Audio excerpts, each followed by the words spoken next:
four types of measures in epidemiology. So how we use rates and proportions for expressing the extent of disease in a community or other population. In this episode, we are going to introduce several important commonly used measures for disease occurrence. Morbidity. The first is incidence rate, which describes the rate of development of a disease in a group over a certain time period. Using the number of new cases of a disease divided by the number of persons who are at risk of developing the disease. Incidence rates are used to determine the need for disease control measures in the population at risk. In the formula, numerator is the number of new cases, while the denominator is the population at risk. And another important variable in the formula is time. We have to define the period during which the cases occur.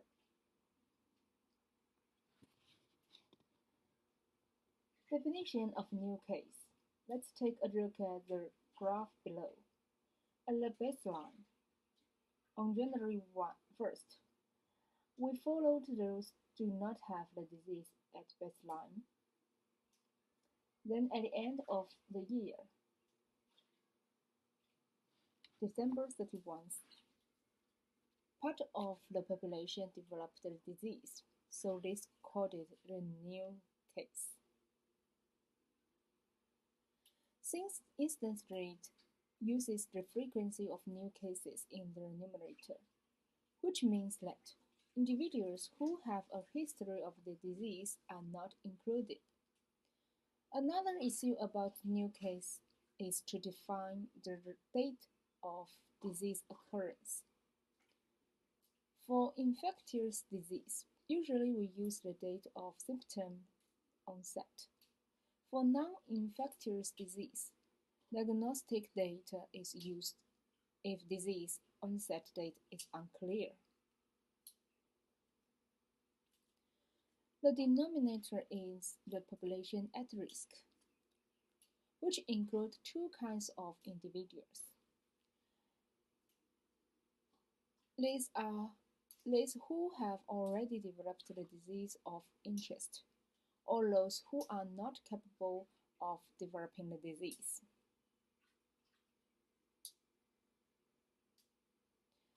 Third concern is the specification of a time period. The designation of a time period could be a week, a month, a year, or a multi-year time period. The time period is selected according to your study objective. Take an example. If I say the incidence rate of gastric cancer in Fuzhou is 60 per 100,000. The expression is wrong. The appropriate expression is the incidence rate of gastric cancer in Fuzhou in 2015 is 60 per 100,000.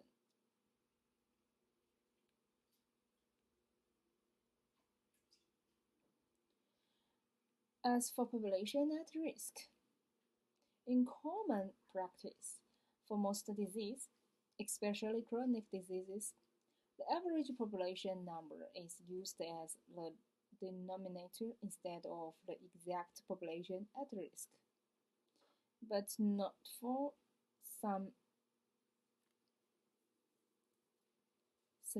circumstances. Something like investigation of infectious disease outbreak. Let's take an example. 1,000 gastric cancer patients were diagnosed in 2014 in Fuzhou City. How to calculate the incidence?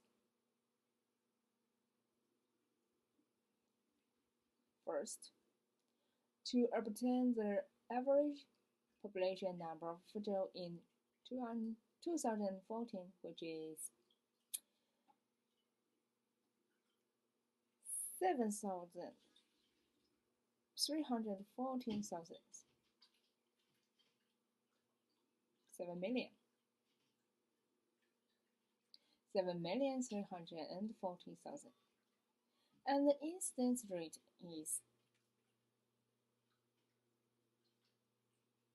1,000 divided by the average population equals 13.6 per 100,000 persons.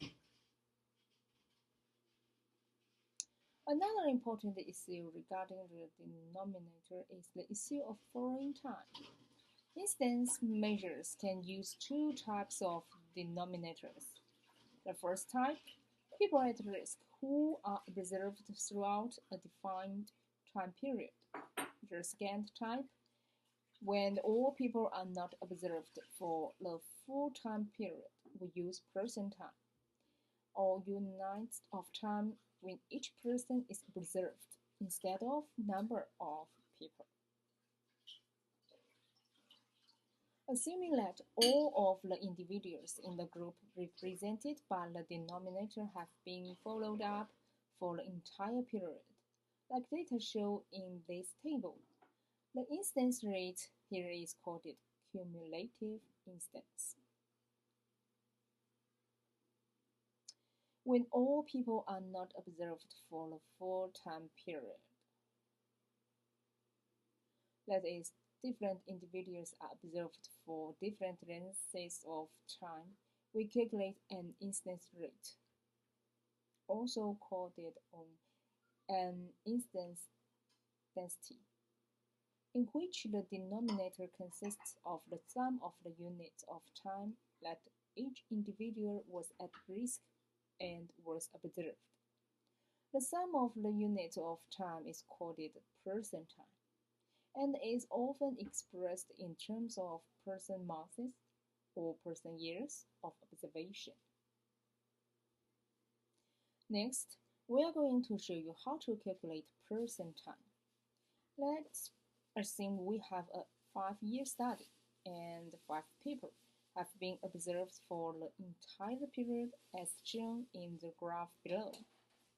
In each of the 5 years of the study, all 5 participants are observed, so that we have 5 person years of observation in each of the 5 years, for a total of 25 person years of observation in the entire study. This graph shows the situation where all 5 people at risk are not observed for the entire 5 years, but are observed for different lengths of time. The 2 arrows represent 2 people who were observed for all 5 years. The timelines for the 3 other people end with a red X, which indicates the point at which the observation of each individual ended, either because the event of interest occurred or the person who was asked to follow up or other problems. We therefore had 5 plus 4 plus 3 plus 3 plus 2 person years of observation during the entire 5-year study, yielding a total of 17 person years of observation.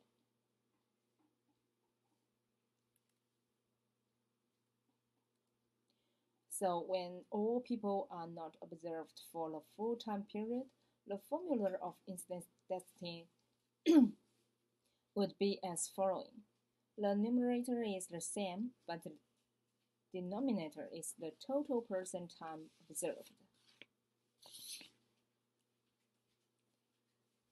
Incidence rate can reflect the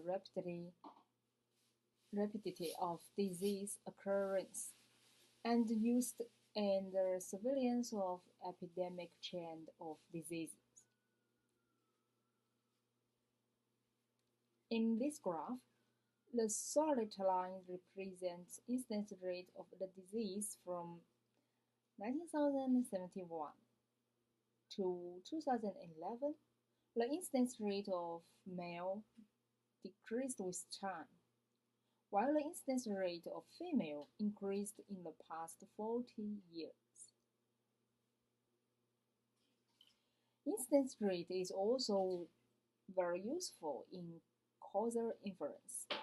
In this graph, the two lines represent the cumulative rate of lung cancer under different cigarette use status. As the increase of cigarette smoking, rate of lung cancer increased, so we made an assumption that smoking can cause lung cancer.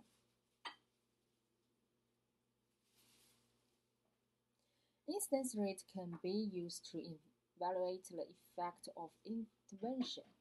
This graph shows that after the use of fluoride as an intervention in the population, the incidence rate of DMF,